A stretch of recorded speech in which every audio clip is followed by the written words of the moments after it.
Well, we saw some very interesting news that to me is a little bit concerning recently regarding Rainier Arms and Rock Slide USA, I believe it is. These companies both came to a settlement where they would be giving customer information from New York City residents to the government. If that's not concerning at all for you, I don't know what is. This is among a series of lawsuits that have been happening all over the country where people and organizations and companies who are selling products which are legal to purchase, sometimes what you do with them can be illegal depending on what state or locality you're in, and yet these companies are being sued for other people's actions with their items. This is concerning. We're likely to see very similar things happening in California, but today we're talking about New York City, where Rainier Arms and Rockslide USA both came to settlement agreements where they would be giving customer records of people who purchased items that were sent to New York City to the police departments or to the city governments, and any agency that wants that information can do with it as they please. Before we really get into some of the details today, talking about this article that we're going to be reading from, it will be linked down below. If you guys want to support the channel, use any of the links down in the description. Check out the merch store. You can get this shirt here. Get Fit or Die. I like it. It's cool. Thank you, Johnny, for supporting me and this channel. If you want to get your blood work done, merrickhealth.com. Got a link down in the description. Blood work can be done anywhere in the United States. Very easy to find a location close to you. Check out your hormones, make sure you're doing good. If not, they can help you get optimized naturally or through whatever means that is needed. If you are interested in that, Merrick Health is not just a TRT clinic, they are a true health optimization clinic. All telemedicine from the comfort of your own home. Likes, comments, subscribes, all that stuff, whatever it is. So the title of this article is Ghost Gun Retailers Agree to Stop Selling Kits and Parts to New York City Residents as New Federal Rule Takes Effect.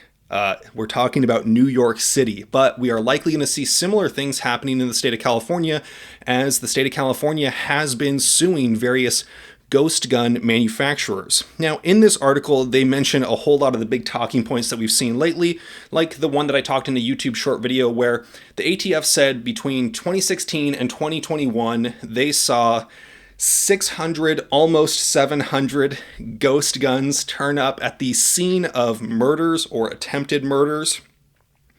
600 over 6 years. Okay, look. One murder is bad. Murder is bad, right?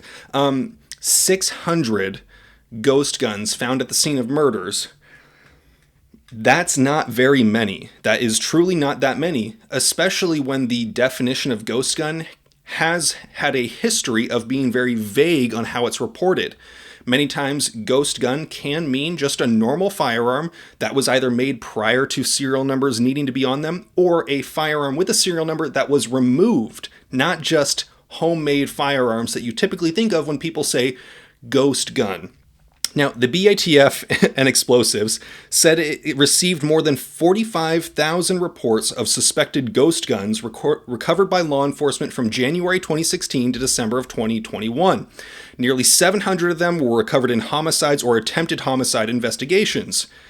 That, again, 700 is not many. Now, 45,000 were reported in suspected ghost guns, okay, were recovered by law enforcement. How many of those were people who were just carrying a firearm in a state that does not allow them to carry a firearm legally? If you lived in the state of California or some of these other states up until recently, you might not have had a legal means to exercise your right to bear arms, to protect yourself. So if these people, how many of them, which I'm sure they're not going to say, are people of those 45,000 that were just carrying a gun? We're not doing anything else illegal. We're not threatening anyone. We're not harming anyone. Just being in possession of a ghost gun. Chances are, if you go and look at your local Facebook page for your county sheriff or your police department, you'll find dozens of posts of them arresting people in possession of ghost guns, when really the only crime they committed was possession of a firearm that they deemed unlawful. Is that truly the big bad boogeyman that they're trying to say these ghost guns are? Sorry, I'm using a lot of air quotes. I'll try to hold off on that. The New York City police said that they seized 263 ghost guns in connection with arrests in 2021. Again, up until very recently, you could not really get a concealed carry permit in the city of New York. So of those 263, how many of them were actually committing any other dangerous crime, any threat to anyone at all? Probably not nearly as many as they actually seized. Now they compare that to the 150 in 2020 and the 48 in 2019. I'm sure that this has absolutely nothing to do with the increase in policing, the increase in enforcement of these laws, the increase of gun violence task force that they've been putting out. I'm sure it has nothing to do with that. Now, they said that 9% of all guns recovered by police have been ghost guns in this year. 10%. So you're saying 91% of them have been non-ghost guns, including potentially firearms that would have had their serial numbers removed as part of that 9%. Again, not really seeming like the big bad boogeyman.